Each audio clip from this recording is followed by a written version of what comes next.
Hola, hola María, ¿cómo estás? Bueno, empezamos otro episodio de nuestro duelo tic-tac y la verdad es que yo creo que María es la que más contenta está. Yo también, ¿no? Pero, y ahora vamos a saber por qué, pero primero vamos a saludar. María, ¿cómo estás? Muy buenas, ¿cómo estáis? Pues ya siempre que traigo información meteorológica, ya por fin en el sur de Andalucía llegó parte del invierno. Yo sé que es una preocupación de nuestros oyentes. Pues en Andalucía va llegando el invierno y ahora vamos a ver, nuestro invitado en qué parte del mundo está y si es verano o invierno. Vamos a ver, Ujú. ¿no? ¿Y tú qué Vale, tal vale. estás? Bueno, pero mira que ahora que lo dices, creo que sí es muy común que empecemos hablando del, del La edad, eso clima. es la edad. Cuando se habla del tiempo es Bueno. la edad. El fin de semana aquí en Colonia, en Alemania, estuvo bien, no me puedo quejar, la verdad. O sea, yo me aguanto el frío, pero con un poco de solecito. O sea, ese gris horrible es el que me ha... Pero bueno, con el tema de hoy, el sol va a salir. Seguro, eso es seguro. Uy. Y bueno, va a salir porque tenemos a una persona del otro lado del charco. María, ¿a quién Sí, tenemos sí. hoy? Pues bueno, me hace mucha ilusión porque, bueno, tenemos a Francisco Quilodrán Peredo, que vamos a ver de dónde es profesor de español como lengua extranjera, pero yo lo conocí en mi estancia predoctoral en Santiago de Chile y, bueno, me hace mucha ilusión que esté por aquí un compañero de allí y en concreto de la Universidad Católica y en Chile. Y queríamos traer aquí a Francisco porque, además de ser profesor de español como lengua extranjera, es licenciado en lingüística aplicada a la traducción y también algo bueno, que creo que le va a interesar también a nuestros oyentes, que es traductor con mención en español, japonés e inglés. Es decir, vamos, una maravilla que tenemos hoy por nuestro programa. Así que desde ya te agradecemos el que estés por aquí, Francisco, porque también algo que tuve suerte de conocer y que también vamos a dejar el enlace, es que él es coautor del manual.cl, que fue publicado por la editorial de UC, de la Universidad Católica, en la que, pues bueno, animo también a investigar, porque para saber la variedad del español de Chile, pues hicieron un excelente trabajo. Y ahora mismo, pues Francisco se encuentra con su última etapa doctoral, con su tesis, y aquí pues nos hace, también agradecemos tener a Francisco para saber un poquito más de cómo se puede introducir la enseñanza de L a migrantes, ¿no? que tienen allí en Chile y saber un poco pues, cómo lo enfocan y cómo lo ven.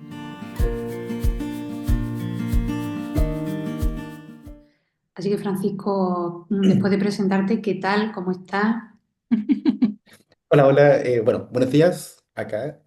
Muchas gracias por la invitación, gracias también por la presentación. ¿Todo bien por acá? Hoy día, bueno, ya estamos en primavera acá en Chile. Los días han estado raros. El otro día llovió, pero hoy día ya está despejado completamente.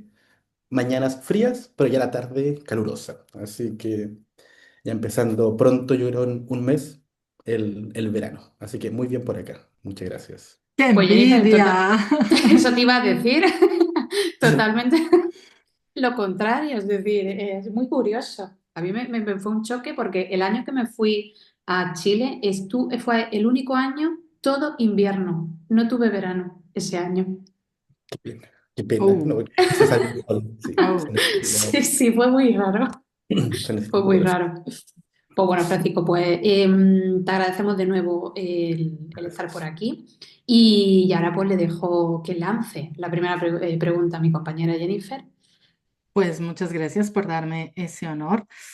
Traducción, wow, wow, wow. Esto es un tema, pero bueno, no, vamos a empezar por darnos una visión un poco panorámica de la situación de L en Chile. Y bueno, desde tu perspectiva, ¿hay más presencialidad o hay más clases en línea? Y sobre todo, ¿a qué se enfrentan quienes están aprendiendo allí? Debo decir como anécdota antes de que empiece que hace muchos años tenía un club de cine con mis estudiantes aquí alemanes que están aprendiendo español y veíamos películas y entonces llevamos una película chilena y fue la primera vez en mi vida que tuve que escuchar una película en español, pero con subtítulos. Porque ¿Qué película fue, te acuerdas? es que se me olvidó el nombre, pero está relacionada con dos niños En la dictadura militar, en la dictadura. Sí, sí, Pachuca. Pachuca, Ya. este Mm. era el nombre. Sí, sí, Sí, sí. sí, sí, Bueno, sí. en fin, que entonces ya de por sí nos enfrentamos a algo que es entender el español de Chile. Ya. Eh, bueno, en cuanto a las clases, primero mencionar que yo pensaría en dividir las clases a estudiantes de pregrado, que son los estudiantes que vienen por un semestre o un año a estudiar a alguna universidad acá al país.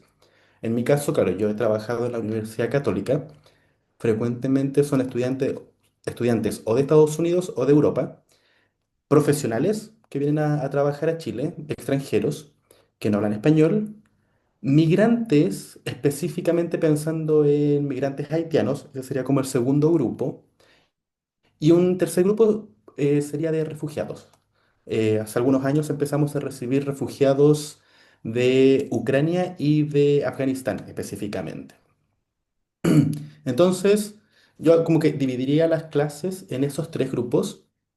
Y en el primer grupo, en el caso de pregrado y profesionales, bueno, el de pregrado sí, ahí yo creo que la mayoría, casi el 100%, son clases presenciales. Ahí son clases que ellos toman en las universidades, por lo tanto son presenciales. Yo creo que post pandemia, en el caso de los profesionales, empezó a haber mucho más clases online. Ahí eso como que ayudó bastante, creo yo, a los profesores y profesoras de español, porque bueno, Chile es muy largo y nosotros tenemos distintas industrias en el país. En el norte, minería, en el sur, salmones. Entonces era muy frecuente que vinieran eh, profesionales al norte y claro, no había muchos profesores de español allá. O viajaban al sur y tampoco había profesores de español. Entonces, creo que ahí fue una gran oportunidad el tema de las clases online para profesionales. Y en el caso de migrantes haitianos, yo creo que la mayoría son clases presenciales. Son clases presenciales, especialmente de fundaciones u organizaciones no gubernamentales que frecuentemente enseñan o sábados o domingos. Y creo que ahí la mayoría es presencial. Y por último, el grupo de refugiados, ahí creo que es 50 y 50. Hay clases presenciales, pero hay muchas clases online también que yo he visto. Bueno, y como en cuanto al número, creo que ha aumentado bastante. Ha aumentado bastante el número de clases de español. Han llegado bastantes extranjeros a Chile. Entonces, claro, el número de clases de español sí ha aumentado. Sí, yo creo que eso es como lo principal. Y agregar, a propósito de lo que María mencionó del punto CL y de lo que Jennifer decía del español de Chile, eh, actualmente el único material como de español de Chile que tenemos es el punto CL. Existen otros materiales que se usan a veces de manera más privada, pero como material editado es este punto .cl, em, que claro, que viene a este mercado que siempre teníamos libros o de México o de Estados Unidos o de España, que eran todos nuestros materiales. Entonces, tenemos también este material que ya es chileno, pero con el desafío de que no es mucho, es poco todavía el material chileno para enseñanza de español. Bueno, pero por algo se empieza, ¿no? O sea, y este Exacto. ya es un gran paso. Sí, sí, sí. Y además que en el manual, como lo he recomendado antes, a mí, por ejemplo, lo que me chocó fue la musicalidad de la oralidad del español de Chile y luego la productividad en cuanto a expresiones, fraseología, me pareció, la verdad que muy, muy interesante. Ujú. Así que sí que, si podéis ahí seguir, la verdad que hace falta sobre todo conocer más esa variedad, ¿no? Sí. Y ahora, Francisco, sí que es cierto que cuando hemos estado viendo también tu trabajo, ¿no? Doctoral y tus investigaciones que estás realizando también con todo el equipo del español de allí de Chile, vemos que puede haber ciertas barreras, ¿no? A la hora de la escritura, de la comprensión, ¿no? Todo el tema de la lectoescritura. Entonces, claro, en los estudiantes que tenéis, que acabas de decir, todos esos grupos en Chile, ¿cuáles son las principales barreras que tú como profesor vas notando, ¿no? A la hora de adquirir el español y cómo afectan o cómo las resolvéis a nivel comunicativo, ¿no? y profesional? Ok. Bueno, yo me voy a enfocar más que nada en el estudiante migrante haitiano, que es parte de mi investigación, que yo Ujú. estoy investigando estudiantes de quinto año básico, es decir, niños de 10, niños y niñas de 10, 11 años, pero obviamente voy a dar como pinceladas de lo que ha sido la enseñanza también a estudiantes de pregrado. Y ahí tomándome de algo que mencionó Jennifer, es cierto que muchas veces los estudiantes extranjeros, ya sea de Estados Unidos o Europa, llegan, claro, con la idea de que, claro, el español de Chile es mucho más complejo. De hecho, siempre nos dicen, llegamos al aeropuerto y no entendemos nada, tomamos el taxi, no entendemos nada, vienen con familias anfitrionas y es como, profesor, yo la primera semana no entendí nada a mi familia. Y claro, eso pasa. Nosotros siempre decimos lo mismo. Es verdad, quizás nuestro español es un poco más complejo, pero lo bueno que tiene es aprendes español en Chile y puedes entender cualquier español. Entonces, ese es como el lado positivo, porque a veces llegan y dicen, yo tuve un año en México y llego acá y profesor, siento que no sé español. Eh, entonces, en cuanto a barrera, ahí, en el caso de los pregrados, nos cuesta mucho hacerlos entender que una cosa es lo que yo voy a hablar en la calle, por ejemplo, o lo que yo voy a hablar con mi familia, versus lo que yo voy a hablar académicamente. O sea, es verdad, yo hablo muy rápido, de hecho, me tengo que medir para hablar más lento, porque además yo soy del sur de Chile, donde hablamos más rápido todavía. Entonces, yo siempre le digo a mis estudiantes, yo conozco mi lugar, o sea, yo sé que si voy a estar en este contexto, voy a tener que cambiar mi forma de hablar. Entonces, a veces hay algunas barreras con el tema de cómo estos estudiantes, especialmente de pregrado, se ubican. A veces, claro, cometen algunos errores de utilizar ciertas palabras en contextos que no son. Y claro, esa podría ser una barrera en ese caso. Y en el caso de los migrantes, yo creo que la principal barrera es escribir como hablan. Por ejemplo, como hablamos rápido, muchas veces ellos escriben, por ejemplo, por favor o de nada, todo una palabra. O a veces nosotros es muy típico que nos comemos una letra. Entonces yo no voy a decir mi nombre es Francisco, sino que si yo hablo más rápido, mi nombre es Francisco. Yo no pronuncio la S en la palabra. Entonces ellos van a escribir también de esa manera. Ahí, ¿qué pasa? Claro, esa yo creo que es una de las principales barreras que hay con nuestra velocidad de hablar.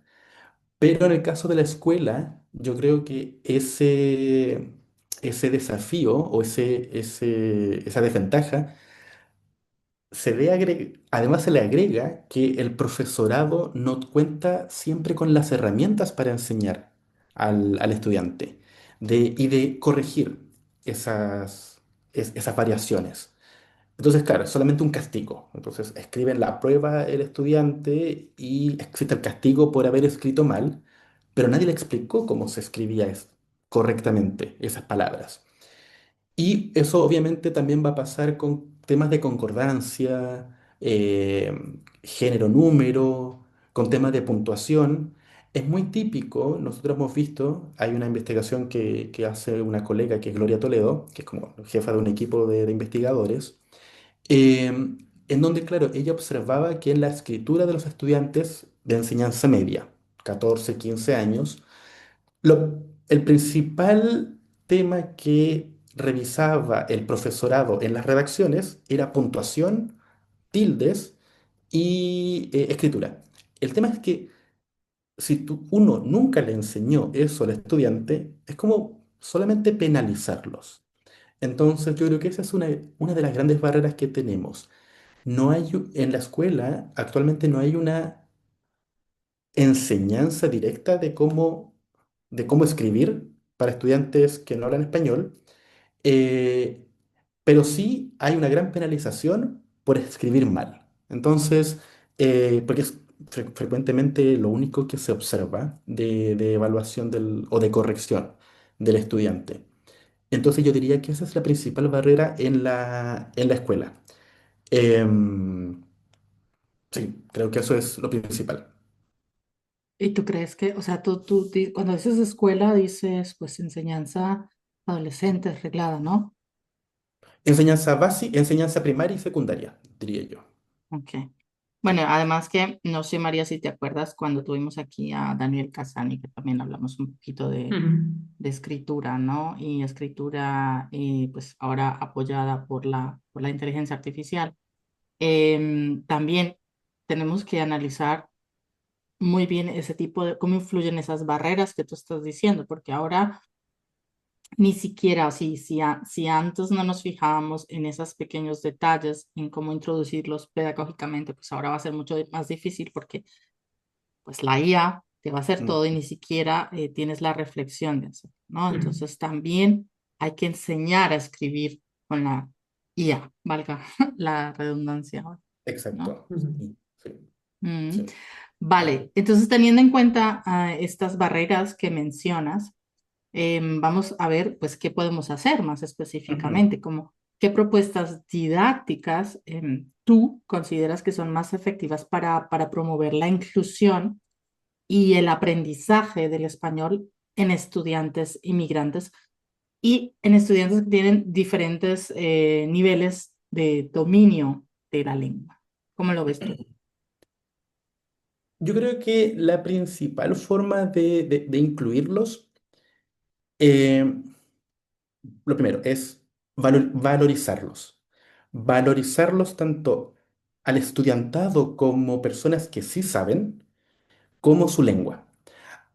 Claro, hay todo un tema con el creol, que es la lengua de los estudiantes haitianos, que frecuentemente es una lengua no valorizada, tanto en Chile, pero incluso por ellos mismos. En Haití, frecuentemente la educación es en francés. Y la forma o el cómo tú te ven de una manera como elevada, por así decirlo, es si hablas francés. O incluso si hablas un creol afrancesado. Entonces, ya ellos mismos tienen una baja valorización, tanto de su idioma como de su cultura. Entonces, yo creo que cualquier propuesta didáctica, primero, tiene que nacer de la valorización del estudiantado.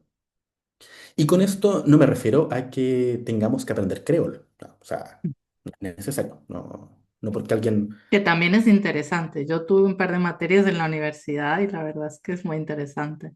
es muy interesante y algo voy a mencionar de eso. De hecho, claro, yo por el tema de investigación también lo he aprendido, o al menos un nivel básico. Pero claro, porque tuve el tiempo durante mi Ujú. doctorado para aprenderlo.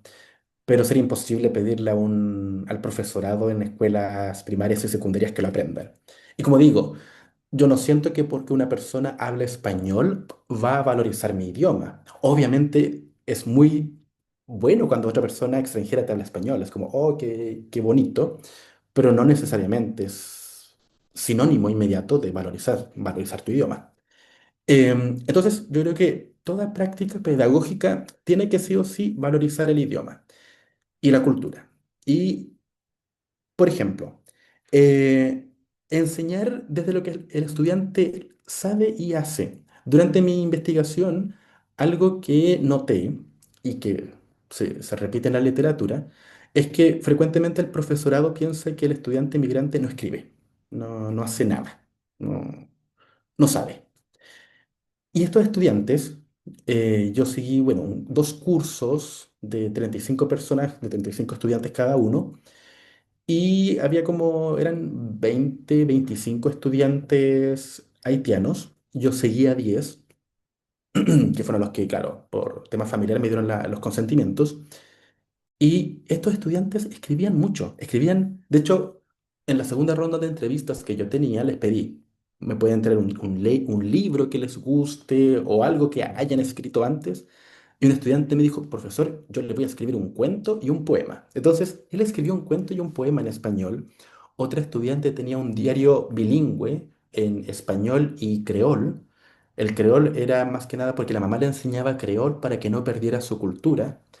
Otra estudiante escribía en una agenda, ella tejía, tenía un grupo de tejido en la escuela y escribía las cosas que sus compañeros le pedían. Entonces ya, una ranita verde con ojos rojos. Y como que iba escribiendo y apuntando toda esa información. Y así los estudiantes escriben mucho. Entonces, creo que una propuesta didáctica podría ser aprovechar, primero conocer a los estudiantes. Yo creo que eso también es súper importante, además de valorizar, conocerlos. em, y de esa manera aprovechar lo que ellos hagan fuera de la escuela para incluirlo en cualquier clase. En este colegio al que yo asistí había clases de español como lengua extranjera, entonces, claro, se puede agregar en ese curso, pero en cualquier otro, creo yo. Em, Eso por un lado, y lo otro, aprovechar los temas significativos que esté conversando el estudiantado. Por ejemplo, recuerdo que en una clase de español, como lengua extranjera, los estudiantes estaba comenzando la clase y estaban discutiendo sobre si Haití era un buen país o un mal país. Había como dos grupitos. Entonces, el que decía que era un mal país, claro, decía, no, pero es que hay problemas políticos, hay problemas económicos en el país, entonces mucha gente ha tenido que emigrar. Y el otro grupo decía, sí, es verdad, pero tenemos temas turísticos y gastronómicos súper importantes, fuimos la primera nación en independizarse de América, entonces cada grupo daba sus argumentos. Y yo estaba ahí así como escuchando, era muy entretenido, y en eso llega la profesora y les dice, ya chicos, vamos a trabajar la concordancia. Y yo decía, ay, qué mal. Hay una palabra muy chilena que es fome. Fome significa que mal, qué terrible que se pierda esa oportunidad de haber aprovechado esa conversación para enseñar concordancia. Entonces, ahí algo que hablamos mucho en este equipo que mencionaba de Gloria es esto de tener flexibilidad curricular. Ya, si el tema de hoy día es concordancia, pero aprovechemos lo que estamos discutiendo. Entonces, ok, ¿la economía de Haití es buena o bueno? ¿Cómo sería ahí la frase? No sé, por ejemplo. Entonces, creo que falta también esa flexibilidad curricular para aprovechar los temas significativos que el estudiantado trae a la clase. Eso yo creo que también como propuesta didáctica sería genial. Em, y otra propuesta de algo que yo vi fue el trabajo colaborativo. ¿Mm? En el trabajo colaborativo pasaban dos cosas. Por un lado, era que el estudiantado, cuando trabajaban solamente migrantes haitianos, tenían que hacer un ejercicio que era presentar un juego de roles sobre lo perjudicial que es el alcoholismo. El grupo trabajó solamente en creol. Todas las ideas que el grupo dio fue en creol y de esa manera se incluyó a los estudiantes que no hablan español. Y la presentación al curso fue en español. Entonces, el creol ayudó a que todos participaran, porque en otro momento hubo otra instancia de trabajo colaborativo donde había estudiantes que hablaban español y haitianos, y como toda la conversación fue en español, los estudiantes que no hablaban español no hacían nada y se ponían o a dibujar o a otra cosa. Y lo peor fue que cuando llegó el momento de evaluar o de coevaluarse, los compañeros decían, él no ayudó en nada, profesor. Póngale un uno, que es la peor nota acá. Entonces, ¿por qué no ayudó? Y era como, claro, no va a ayudar porque no comparte el idioma. Entonces, creo que el trabajo colaborativo, cuando se permite usar la primera lengua y el profesor o profesora lo guía de una buena manera, creo que también ayuda bastante. Em, Además, porque ahora son, no sé, pienso como la persona ha estado participando en la preparación, conoce de qué se trata. Exacto. mm, Entonces, luego cuando otra persona presente el tema, pues va a hacer conexiones más rápido. Es como cuando, no sé, tú lees un libro en español y después lo lees en el idioma que estás aprendiendo. O sea, va a Ujú. ser muchísimo más fácil Ujú. entender de qué va porque ya tienes ese conocimiento base y de eso hay que tirar mucho en clase también. No sé. Exacto. Exacto, eso ayudaba mucho. Entonces, claro, quizás la respuesta no sería solo trabajan en creol para crear esta actividad y ahí el profesor puede mediar para decir, ya, ¿y cómo se diría esa frase en español? Cosa de aprender, ¿cierto? Los dos idiomas. Y sí, lo que tú dices, Jennifer, es muy cierto. A mí me pasó cuando aprendía japonés que a mí me gusta mucho Harry Potter y yo me leí todos los Harry Potter. Y cuando quise aprender japonés, leí Harry Potter en japonés. Y claro, era mucho más fácil porque yo me sabía la historia. Entonces, había muchas palabras que no conocía, pero era como, ¿qué pasó en la historia? Ah, esto, ya. Y ahí iba haciendo las conexiones. Entonces, sí, eso ayuda mucho. Y solamente para como cerrar, yo decía que hay que valorar mucho al estudiantado. Y a veces existe como discusión. Claro, porque ¿qué pasa cuando enseñas español? Si le estás quitando su idioma, ¿qué va a pasar con su idioma materno? Y algo muy interesante, pasó una clase de español en donde estaban aprendiendo los artículos. Y los estudiantes comenzaron los artículos en español, el la, los las, los definidos y los indefinidos. Y los estudiantes empezaron a conversar de qué pasaba en creol con los artículos. Porque en creol es al revés, es por ejemplo, computador, la o computador, nan. El artículo se pone al final de la palabra. Yo aún cometo errores porque depende de la fonética de la palabra, depende de varias cosas, la decisión de qué artículo va en creol. Pero lo que me gustó mucho de esa clase fue que la clase de español sirvió para que ellos pensaran en su propio idioma. Entonces yo creo que eso también es clave, que enseñarles español no significa borrarles su Ujú. cultura, borrarles su idioma, sino que al contrario, es también un medio para que ellos puedan conocerse y conocer su propio idioma. Y termino con una anécdota, un evento que nos pasó una vez en una jornada de español que hicimos en donde estábamos con las clases a refugiados y un estudiante afgano le pedimos que cuando abriera la presentación hablara en Dari, en su idioma materno. Entonces él habló 1 minuto, 2 minutos sobre Afganistán y luego le preguntamos a las personas presentes qué creen que dijo de Afganistán. Y todas las personas era como, ah, debe estar hablando de la guerra, debe estar hablando de los talibanes, debe estar hablando de los problemas de la mujer, etcétera, todos los temas negativos. Y cuando este estudiante hizo su presentación en español, él hablaba de la rica historia que tenía Afganistán, de la rica gastronomía, del turismo, de la geografía de Afganistán. Entonces, con eso también queríamos mencionar, por eso es importante aprender español. Porque si no aprende el español, claro, nos vamos a quedar no valorizando al estudiante y a su cultura. Entonces, yo creo que eso es clave. Cualquier propuesta que valore su idioma y cultura. Pues total, y Francisco, escuchándote, vosotros, claro, con estos alumnados, sobre todo de Haití, luego los refugiados, ¿notáis en cierta manera alguna vez parte del duelo, que se dice que puede haber duelo por la lengua, duelo por la cultura? ¿Lo notáis vosotros? Es decir, ¿también se trabaja eso en español o...? Sí, se nota en el sentido de, claro, querer hablar su idioma, de querer tener instancias de mostrar su cultura.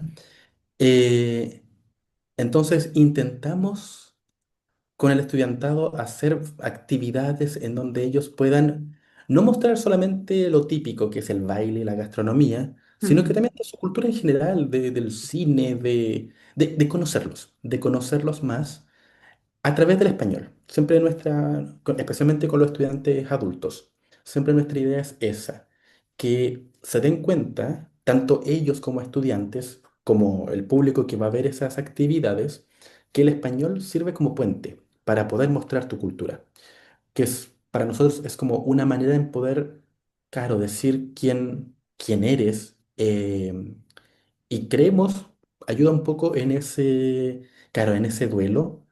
De hecho, hace 2 semanas, tuvimos un invitado internacional para un seminario sobre Haití y Chile, que se llama Michel Degraff. Él es un lingüista haitiano que trabaja en Estados Unidos, en el MIT, y justamente él hizo su presentación acá en Chile en creol, porque también nos decía eso, o sea, muchas veces se siente que el creol no es académico, Ujú. entonces el creol es solamente para hablarlo en la calle.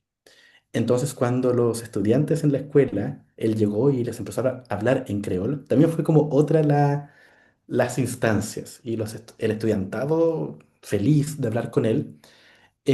Entonces, también es importante, creo yo, mostrarles, claro, sí, quizás vuelvo a repetir lo mismo, pero valorizar su cultura, cosa de que ese duelo sea menor, para aminorar en algún sentido el tener que viajar de un país o tener que ir Ujú. de un país. Y claro, teniendo en cuenta todo lo que acabamos de hablar, aquí, como nuestro programa se llama, Duelo Tic-Tac, claro, tenemos que ir ahora hacia lo TAC, ¿no? Es decir, Ujú. avanzar en otros temas que sí que nos interesa, sobre todo porque estamos hablando de un alumnado muy específico, además con unas circunstancias geográficas, personales, ¿no? Económicas. Y claro, desde tu punto de vista, el uso de la tecnología, la presencia ahora, ¿no? De si trabajáis la enseñanza en línea, ¿no? Es decir, todo el tema tecnológico. ¿Hasta qué punto tú crees que tiene una influencia positiva o negativa, ¿no? En el proceso de adquisición de la escritura en español, la oralidad, es decir, la cultura también en general? No sé si tienes una visión positiva o negativa en este caso. A ver, primero mencionar que así como nuestro equipo, o el equipo de Gloria creó estos puntos CL, también lideramos la creación de unos MOOC, Ujú, eh, Massive Online Open Courses, de Ujú, Coursera, que justamente son del primer libro, del libro A1, que los hicimos como videos. ujú, Entonces, eso nosotros los hemos compartido tanto con colegios, escuelas, donde hay alta población migrante y municipios, para que lo trabajen con la población migrante y se los presenten como material extra. Entonces, desde el punto de vista de la tecnología, claro, creo yo que eso es una buena oportunidad para hacer llegar ese material a más personas que a lo mejor no pueden comprar el libro o no tienen acceso al libro. Entonces, sí, o sea, en algunos casos, o en general, sí, la tecnología ayuda mucho, mucho. Ahora, en el caso de mi investigación, algo que me pasó fue que, claro, una de las cosas que yo investigo es escritura, cómo escribir estudiantado. Y me pasó en una clase de historia en que estaban haciendo un trabajo de Latinoamérica, o sea, de países de Latinoamérica, y estaban en la biblioteca todo el curso y trabajando, haciendo sus pósters, etcétera. Y veo a los estudiantes que empiezan con el celular, ¿cuál es la capital de Colombia? Y le preguntan al celular. Entonces yo decía, ay, pero, y yo les comentaba a los estudiantes, ¿por qué no escriben? O sea, porque, ¿cómo le vas a dictar eso? Pero luego yo me veía a mí mismo preguntándole las mismas cosas al celular. Es como, calcúlame cuántos dólares son X pesos chilenos. O sea, uno hace eso, ya nadie escribe tanto en el celular. Entonces yo decía, "Claro, ¿cómo, con qué cara les voy a decir a ellos, escriban en el celular si yo tampoco lo hago? Entonces, por ahí yo pensaba en un momento. Claro, la tecnología aquí viene a atacar un poco el tema de la escritura porque ellos no están escribiendo. Pero luego veo que ellos, por ejemplo, no me acuerdo qué juego en línea tenía un grupo de fútbol y a través de ese juego en línea se escriben. Entonces se escribían, cuando el grupo estaba compuesto por estudiantes que no hablaban creol, claro, escribían en español y cuando eran solamente haitianos escribían en creol. Entonces, claro, yo no juego, no juego juegos en líneas, entonces no conocía esa otra instancia. Entonces, ahí yo creo que es súper importante utilizar la tecnología, primero de manera real. O sea, yo no podría obligarlos a escribir en WhatsApp si en realidad nadie, o al menos yo tampoco, no escribo mucho en WhatsApp, yo siempre mando audios. Eh, pero sí hay instancias en donde ellos sí tienen que usar la escritura en instancias reales. Entonces, como decía antes, si yo conozco al estudiantado y sé que tienen que escribir en ciertos contextos, aprovecharlos. Em, lo otro, claro, el tema de la escritura también ayuda mucho, por ejemplo, perdón, la tecnología ayuda mucho, no sé, en los trabajos como colaborativos.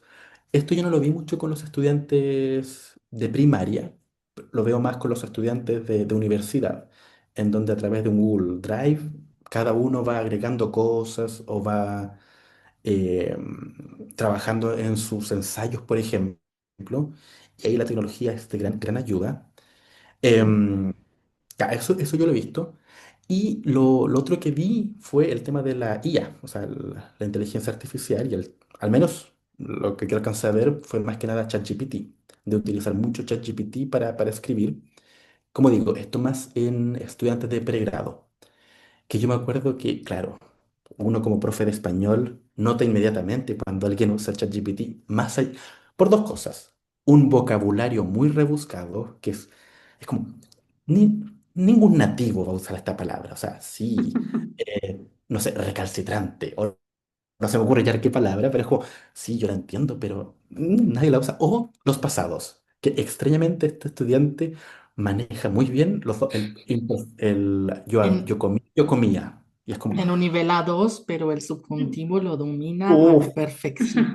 exacto. Entonces yo siempre les decía a los estudiantes, usen ChatGPT. O sea, yo ahora que estoy haciendo mi tesis, obviamente hay párrafos que yo escribo y es como, siento este párrafo medio raro. Y a veces le pregunto a la inteligencia artificial, recomiéndame qué hacer, porque obviamente hay que utilizar esas herramientas. Entonces lo que hacíamos con los estudiantes era, si quieres, usa ChatGPT. Yo no te lo voy a privar porque para los ensayos en otras actividades a lo mejor lo puedes usar. Pero lo que yo quiero en mi clase de español, por ejemplo, es explícame por qué. ¿Por qué usaste esto? ¿Por qué no usaste yo comí y usaste yo comía? Entonces, explícame. Sé crítico con lo que estás utilizando. Entonces, en el caso de los estudiantes de pregrado, me pasaba eso con la tecnología. Era un, intentábamos hacer un buen uso, pero a veces igual era complejo. Y Mm, por último, con los estudiantes migrantes, con estos estudiantes de 10 11 años, dos cosas pasaron interesantes. La primera fue que en una clase de lenguaje en la que estaba leyendo un libro, claro, los estudiantes tenían que dar el significado de la palabra. No era nostalgia. o- Era nostalgia, parece. Sí, era nostalgia, creo. Entonces, lo que hacían los estudiantes, y me gustó mucho a mí, fue que en la clase muchos estudiantes buscaron en la inteligencia artificial de WhatsApp qué significaba. Y le respondían a la profe. Yo lo encontré súper positivo. O sea, utilizar esa tecnología para eso, muy bien, excelente. Y otra cosa que pasó y me ha pasado también, pasó aquí con estos estudiantes de primaria y también me ha pasado con estudiantes de universitarios, es el uso del Google Translator con una palabra. Por ejemplo, ¿cómo se dice, por ejemplo, ya, un ejemplo burdo, pero ya, you all, por ejemplo, en español? Vosotros. Y es como, y es la única traducción que les aparece en Google Translate. Entonces ellos dicen, profesor, dice vosotros. Y es como, sí, vosotros en España, pero en Latinoamérica usamos ustedes. No, profesor, porque aquí Google Translate dice vosotros. Es como, entonces pasaba mucho, no sé, por ejemplo, strawberry, no sé. Entonces, fresa. Ya, sí, fresa existe, pero en México. Pero aquí en Latinoamérica, al menos en el sur de Sudamérica, decimos frutilla, en Chile, en Argentina, creo que Uruguay también. Entonces, eso a veces, la tecnología pasa que te da una frase.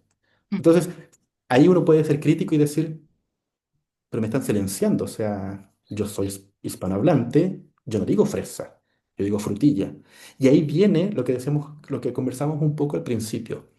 No, profe, es que el español de Chile es malo. Entonces, como ustedes dicen frutilla, eso está malo. Lo correcto es fresa. O con el vosotros, o con cualquier palabra. Entonces ahí empieza un poco esta crítica de, no, es que el Google Translate está bien. ustedes como en Chile hablan mal, entonces no. Entonces, ahí siempre intentábamos hablar con los estudiantes de, sí, Google Translate puede ser una buena herramienta al principio, pero no te quedes con eso. Entonces, creo que ahí también, para mí eso demuestra que la tecnología siempre hay que usarla de manera muy crítica. O sea, no es la Sí, única porque, herramienta ya. porque además también la reflexión metalingüística, estáis todo el rato trabajando sobre el propio lenguaje, me parece muy, muy positivo, ¿no? Al final, está muy bien. Exactamente. Sí, sí. Vale. Bueno, y de cierta manera ya digamos, tocado nuestra última pregunta. Y he averiguado una frase en creol, a ver cómo se dice. He averiguado la frase finalmente tenye question an, es decir, finalmente, la última pregunta. Bueno, pero Perdón, y ahí en la cuestión an, claro, a ese ver, como la encontré artículo, es y va al final. finalmente tenye question an, profe, ¿está bien? An, exacto. Ah, vale, vale, Está, vale. está correcto, está correcto. Sí, sí.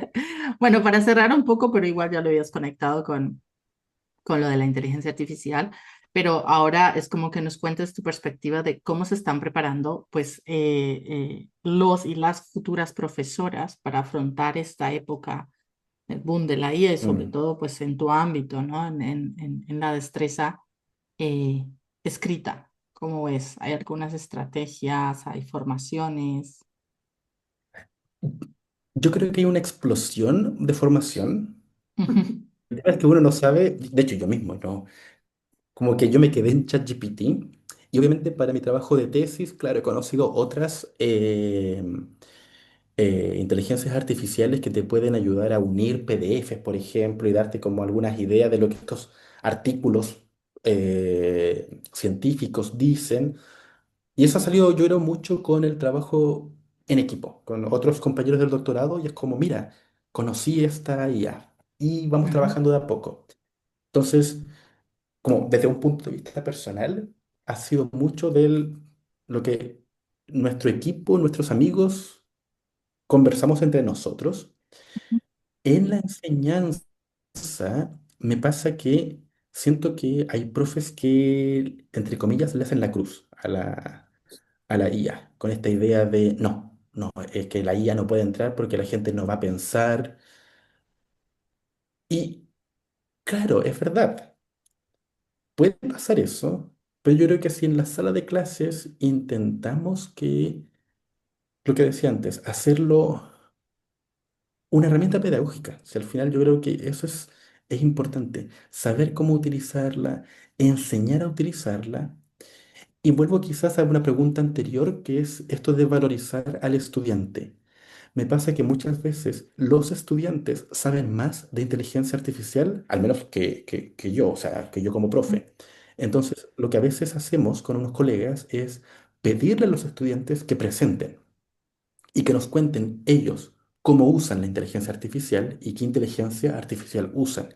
Entonces, yo creo que eso es súper importante también, saber, yo no soy muy tecnológico, entonces creo que es súper importante hacer uso y buen uso de los conocimientos de los estudiantes y de sacarse esta idea de que, claro, el estudiante no sabe. No, el estudiante sabe muchas cosas. Obviamente hay otras cosas que tiene que aprender, pero a lo mejor la inteligencia artificial puede manejar cosas que yo no voy a conocer.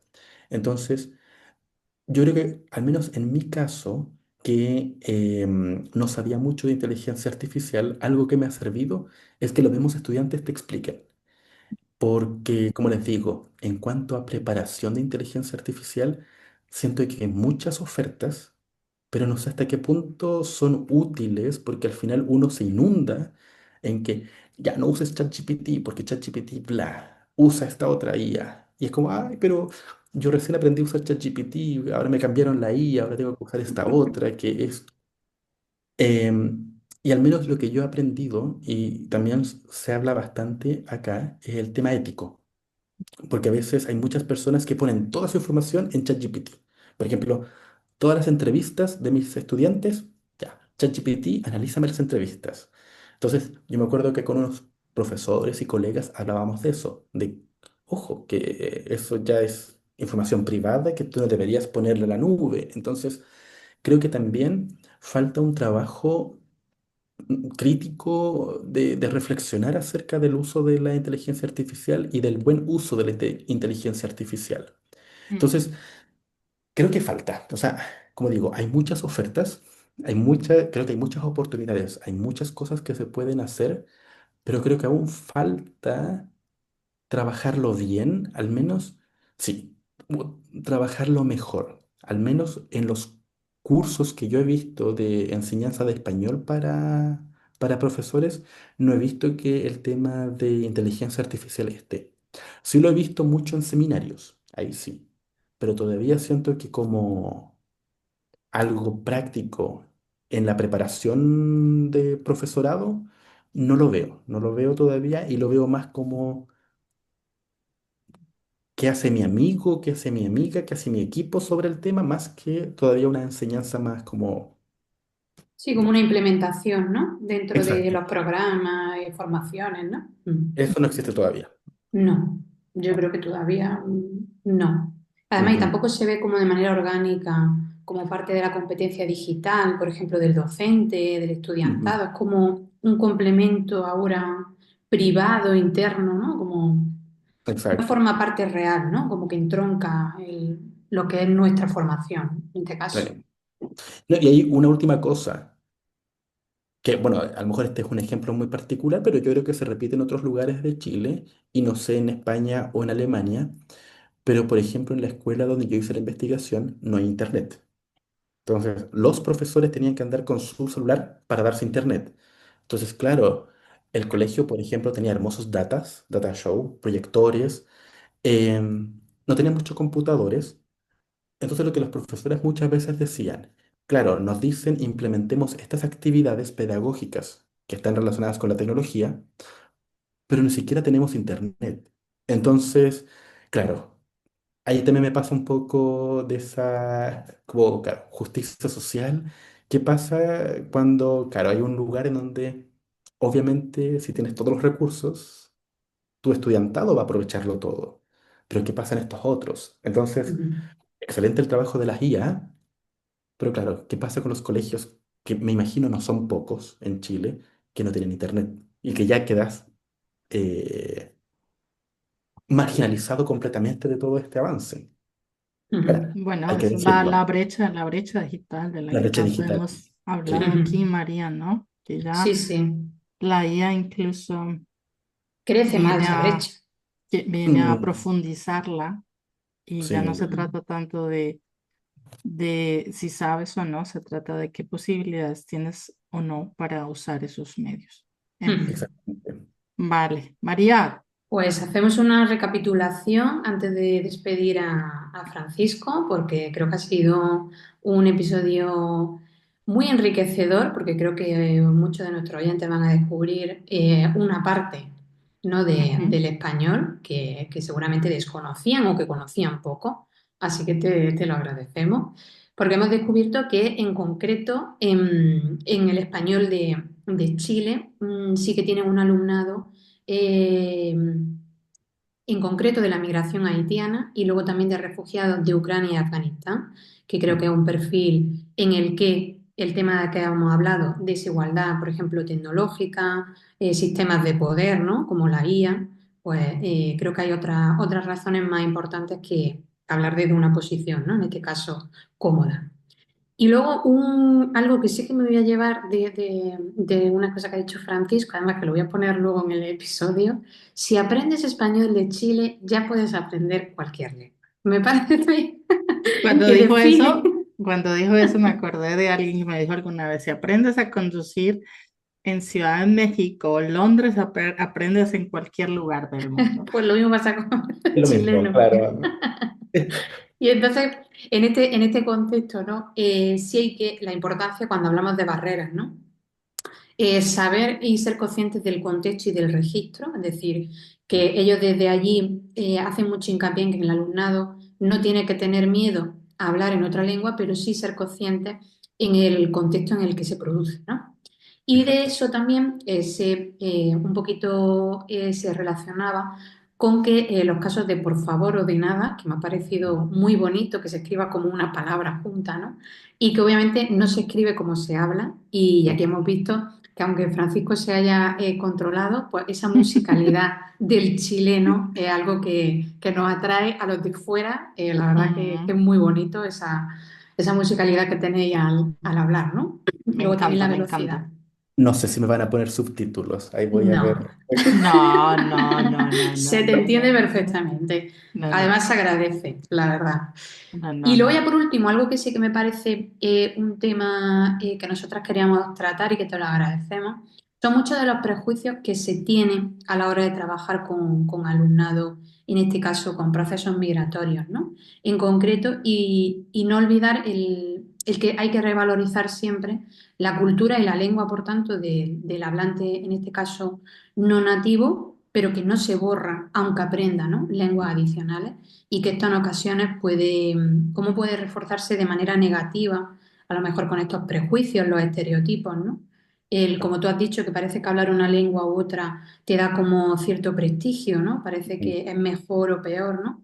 exacto. Entonces, que ese tipo de barreras que sí que se puedan destruir y que por tanto la inteligencia artificial, aunque lo que hace es crecer la desigualdad, pues bueno, no perder nunca el norte, ¿no?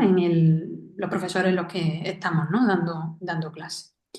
Así que no sé si tiene mi compañera anotado algo que haya dicho Francisco que tengamos que No, bueno, matizar. pues yo también creo que anoté, me interesa mucho profundizar un poco en lo que ha hecho este hombre, Michel de Graef, dijiste, ¿no? Michel de Graaf. Sí, vamos Exacto. a ver. Nada, y bueno, como se dice en creol, Messi. Siempre. Ella sigue aprendiendo.